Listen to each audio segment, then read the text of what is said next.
አርካንን ዱቤን ደበደበው።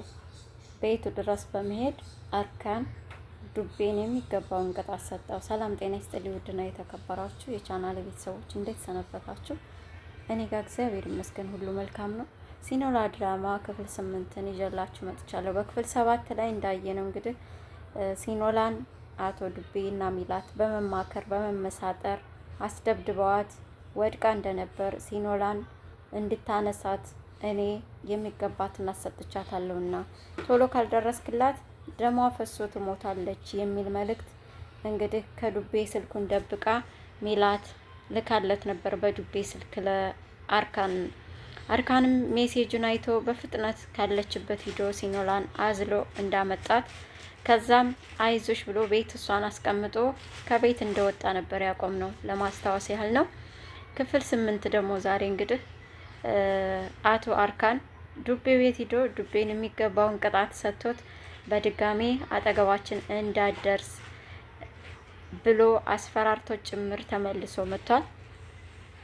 እንግዳ አቶ ዱቤም የኔ ሚስት እኮ ናት፣ ስለዚህ እንዴት አያገባህም ትለኛለህ፣ አጠገባችንስ እንዴት አደርስም ትለኛለህ የሚል ጥያቄና መልስ የሚመስል ክርክር ጀመሩ። እሱ ድሮ ነበረ፣ አሁንም አብቅቷል፣ የኔ እጮኛዬ ናት አለው ማለት ነው። አርካን በግልጽ እጮኛዬ ናት ብሎ ለባሏ ነገረው ማለት ነው። እና ከዛ ተመልሰው ወደ ቤት ሄደ። ሲኖላም እንዴት ጥላይ ትሄዳለህ? እንደዚህ ኩኝ የት ሄደህ ነው ምናምን አለችው። በቃ አቶ ዱቤ ጋር እንደሄደና የሚያስፈልገውን ቅጣት እንደሰጠው ነገራት ማለት ነው። እንዴት እንድታረጋለህ መናገር ነበረብህ፣ ጥሩ አላደረክ ምናምን ብላ ተቀየመችው። በቃ ቀጣለው ችግር የለውም ምናምን አላት። በቃ ቆንጆ ራት ስራልኝና በሱ ነው መቀጣህ አለችው ማለት ነው። ቆንጆ ራት ሰርቶ እንደሚያበላት ማለት ነው። ከዛ እሺ ብሎ ተስማማ። እሱን እየሰራ ምናምን እየተዝናኑ እያወሩ ምናምን ሳለ ልብስ መግዛት አለብን፣ ገበያ መውጣት አለብን፣ ላንቺ ቢሆን ሱቁ መውጣት አለብን፣ ልብስ እንግዛ፣ ምርጫሽን ስለማላውቀው ነው ምናምን። አንተ ግዛልኝ፣ አይ ምርጫሽን አላውቀውም እንሂድ አላት ማለት ነው። እኔ ምን ምርጫ አለኝ ብለህ ነው ምናምን አለችው። ያለፈ ታሪኳን እያስታወሰች እየቆዘመች ነበር ያለችውና በቃ መሄድ አለብን ተባብለው ተያይዘው ወደ ሱቅ ሄዱ ማለት ነው። ከዛ ሜላትና አቶ ዱቤ ግን ተቀጣጠሩና ተገናኙ። ከዛ በኋላ አቶ ዱቤና ሜላት ግን ለመሆኑ ሜላት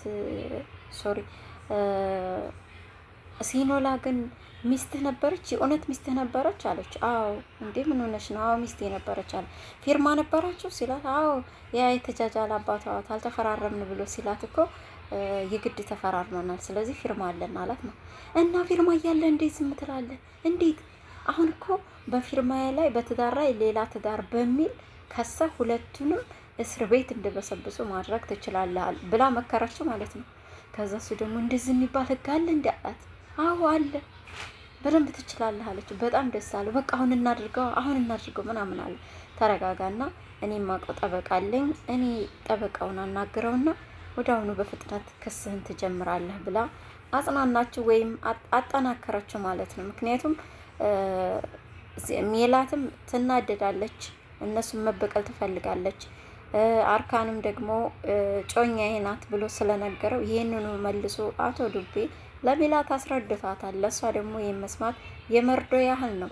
በእርግጥ በአይኗም በተግባርም እያየቻቸው ያለችው አርካን ለሜላት ምንም አይነት ፍቅር እንደሌለው ከሷ ይልቅ ለሲኖላ እያዳላ ወይም ለሲኖላ ጥሩ ስሜት እንዳለ የሚያሳይ ምልክቶችን እያየች ነው። ሴት እንደመሆኗ መጠንም የመረዳት አይከብዳትም። በግልጽም ነግሯታል። ደግሞ አልፈልግሽም ብሏታል እሷን። ነገር ግን ሜላት በጭራሽ አልፈልግሽም የሚለውን አምኖ የሚቀበል ልብ የላትም እና አልተቀበለችም። ግን ደግሞ ማሰቃየት ስለምትፈልግ ተስማማች ማለት ነው። በዛ ነገር በጣም ተደሰተች። እነሱን እስር ቤት ማበስበስ ፍላጎታቸው ስለነበረ በዛ ተመካክረው ተለያዩ ማለት ነው። እሷም በጣም ተናዳ፣ ምክንያቱም ሲኖላ እጮኛዬ ናት የሚለው ቃል እያንገባገባ ስለነበር ቀጥ ብላ ቤታቸው ስትሄድ እነሱ ደግሞ ልብስ ሊገዙ አልነበሩም ቤት። ስለዚህ ቤቱን ከፍታ ቁጭ ብላ ጠበቀቻቸው፣ ሴራዋን እያሴረች ማለት ነው። ከዛም ልክ እንደመጣ አርካንዬ የኔ ውድ ምናምን ብላ ጥምጥም ብላ አቀፈችው ምናምን እጁን ጎትታ በቃ ዛሬ በቃ መግባት አለብን በቃ ናፍቃኸኛል ምናምን ብላ ወደ ክፍል ይዛው ገባች ማለት ነው። ከዛ በኋላ ክፍል ውስጥ ከገቡ በኋላ ምን እየሆንሽ ነው? ምን ለማድረግ እየሞከርሽ ነው? ቤቱን ቆልፋ ቁልፉን በእጇ ይዛ በቃ ሲኖላ እንድትሰማቸው የፍቅር ጨዋታ እየተጫወቱ የሚመስል ድምጾችን እያወጣች ውይ በቃ ተው አትንካኝ፣ ተው በቃ ይሄን ያህል ናፍቄያለሁ ምናምን እያለች የሆነ የፍቅር ጨዋታዎችን የሚመስል ቃላቶችን እያወጣች ነገር ግን ሁለታቸውም ቁጭ ብለው ባሉበት ምንም ባልተፈጠረበት መንገድ ሜላት ግን ሲኖላ እንድትቀና ሲኖላ በቅናት እንድታብር ስለፈለገች ትጮሃለች፣ ትስቃለች፣ አትንካኝ ትላለች። ተው ይሄን ያህል ናፍቄህ ነው ወይ ምናምን ወይ የኔ ውድ አርካን ምናምን ትላለች። እሱ በቃ በአግራሞት ተገርሞ ተደናግጦም ነው ምን እያረገች ነው እያለ ሁሉ ነው የሚያየት። ምንም አልተፈጠረም። ግን ተከትሎ መግባቱ ሲገባ ደግሞ በሩ መቆለፉ ራሱ ለሲኖላ በጣም እየተናደደች ነበር። የያዘችውን ፔስታል ልብስ ገዝታ የመጣችውን ሁሉ ውርር አድርጋው ነበር ወደ ክፍሏ የገባችው። ከዛ የሜላት የምትጮኸው ድምጽ ከክፍል ውስጥ የሚወጣው ደግሞ ሲኖላም በጣም እየረብሻት ነበርና በፎጣ ጆሮዋን ሁሉ ጠቅጥቃ ላለመስማት እየታገለች ነበር። ግን ሰምተዋለች ያን ድምጽ። ከዛም የመጨረሻ በጥፊ ብሏት ወጣ ማለት ነው። አርካን ወጥቶ ቀጥ ብሎ ወደ ሲኖላ ነው ሄደው። ሲሄድ በቃ ቀፈፍከኝ፣ በቃ ትንካኝ ምናምን አለችው። በጣም ቆሽሻል፣ ባለጌን፣ ውሸትን እንደዚህ አንተ ይሄን ያህል ውሸትን እየዋሸህ እንዴት ነው ሌላ ሰው ሲዋሽ ውሸት አልወድም የምትለው ምናምን ባለጌን ምናምን። ተይ እባክሽ ተረጋጊ፣ ብዙ ክፉ ነገር አትናገሪ፣ በኋላ ይጸጽትሻል። በጣም ለመናት። ሲኖላም በጣም ስለተናደደች ልትሰማው ፈቃደኛ አይደለችም። ከዛ እየተናደደች ጥላ ወጣች። ስትወጣ ሜላት ደግሞ ሌላ ሴራ ጠበቀቻት። ምን አትሉኝም? ልክ አብረው እንደተኙ አስመስላ ልብሷን አውልቃ አንሶላ ነገር እንደዛ ለብሳ ወጣች ማለት ነው። ራቁቷን ሆና አንሶላ ብቻ ለብሳ ማለት ነው።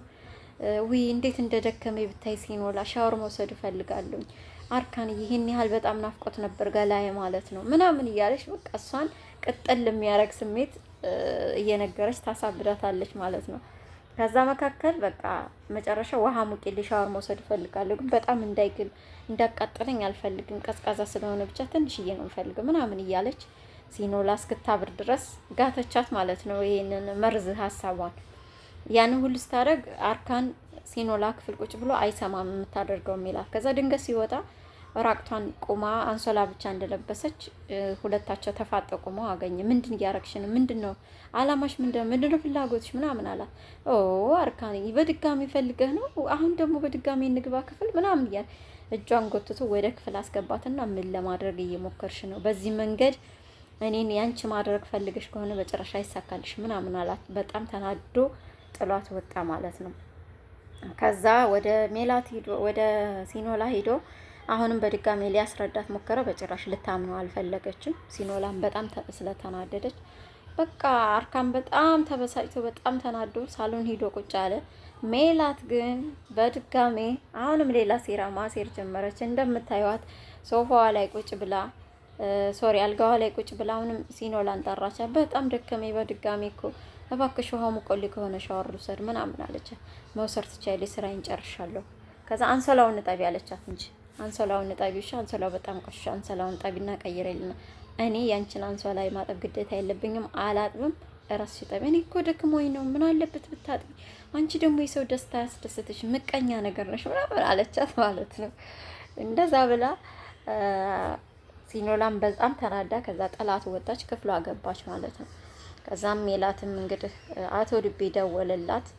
ከዚህ በፊት እንግዲህ በክፍል 7 ላይ እንዳየነው አብረው አድራለች። በመጠጥም ኃይል ቢሆን ከዱቤ ጋር አብራ አድራለች ሜላት ማለት ነው። ይህ ሰውዬ ናፈቅኩት እንዴ ናፈቅኩ እንዴ ምናምን አለችው። ስርዓት አድርጊ አንቺ ታወሪ እንደው ዝም ብለሽ አውሪ ያለዛ እንዳልዘጋው ምናምን ብሎ ጮኸባት። በፍጥነት መገናኘት አለብን ምናምን አላት። እሷ ደግሞ ይህ ሰውዬ ናፈቅኩት ነው እንዴ ምናምን እያለች እንግዲህ በምስሉ ላይ እንደምታዩት እሱን አወራች በስልክ ምናምንና ልብሷን ለባብሳ ልትወጣ ስትል አርካን ሳሎን ቁጭ ብለዋል አገኘችው። ከዛ ቁጭ ብላ እንዴት ነው ግን የኔ ያህል የተቀየርከው? በጣም እኮ ተወደኝ ነበር፣ በጣም ታፈቅረኝ ነበር ምናምን አለች ማለት ነው። እንደማያፈቅራት እንደማይወዳት ከድሮ ጀምሮ እንደሚነግራት ነገራት ማለት ነው። እንደውም በቁማ ራስ ይዘሽ እንደሆነ እኔ ጋ ይሆንሽው ይሄን ሁሉ አውቃለሁ አላት። ደነገጠች። እንዴት ይሄን አወክ? ካወክስ እንዴት አብረህ ይሆን ካለችው፣ በቃ ታስታውሽ ከሆነ አብረሄን ካልሆንክ ሞታለሁ የሚሉ ዛቻዎች በተደጋጋሚ ስለነበሩ ራስሽ እንዳትጎጂ ብዬ ነው አብሬሽ ሆንኩት እንጂ በተደጋጋሚ እንደማላፈቅርሽ ነግሬሻለሁ ብሎ አስረግጦ ነገራት ማለት ነው። ከዛ በጣም አናደ። እንደውም መሽቷል ቤትሽ ይችላል አልሄድም እዚህ ነው የማድረው አለችው። ነው ልታስወጣኝ ነው ስትለው፣ እንደዛ የምታደርግ ከሆነ ደግሞ እሪ ደፈሬ ብዬ ነው ማስይዝህ ለጎረቤት አለችው። ለሱ እንኳን ዘግይተሻል አለ። እኔ የመደብደብ ሱስ እንደዛ አይነት ተፈጥሮ የለኝም፣ ነገር ግን እጅሽን ይዤ ጎትቼ ነው ማስወጣሽ ከዚህ ቤት ምናምን ብሏት፣ አሁን ግን ከመሄድሽ በፊት ለሲኖላ ምንም እንዳልተፈጠረ ንገሪያት ብሎ ሲኖላን አምጥቶ ከመኝታ ክፍሏ ሲኖላን ወደ ሳላ አምጥቶ እንድትነግራት አደረገ። ስትነግራት ግን በግድ አስገድዶኝ እንድነግርሽ አደረገኝ አለቻት ማለት ነው። አሁንም በድጋሚ ሌላ ተረት ጨመረች ማለት ነው። በድጋሚ ምን አለቻት? አንቺን እንድታምኝለት ፈልጎ ምንም አልተፈጠረም በያት ብሎ ንገሪ ብሎኝ ነው። ሌላስ እንድነግርህ የምትፈልገው አለ ብላ ነገሩን የበለጠ አበላሻቸችበት ማለት ነው። ከዛ በቃ በግራም በቀኝም ልታሳብዱኝ ነው እንዴ እናንተ ምናምን አለ። በጣም አዘነ። ሲኖላም የበለጠ አዘነችበት። በጣም ባለጌ ነህ፣ እንዳትጠጋኝ የመጨረሻ ባለጌ ሰው ነህ ምናምን ብላው ጥላው ሄደች።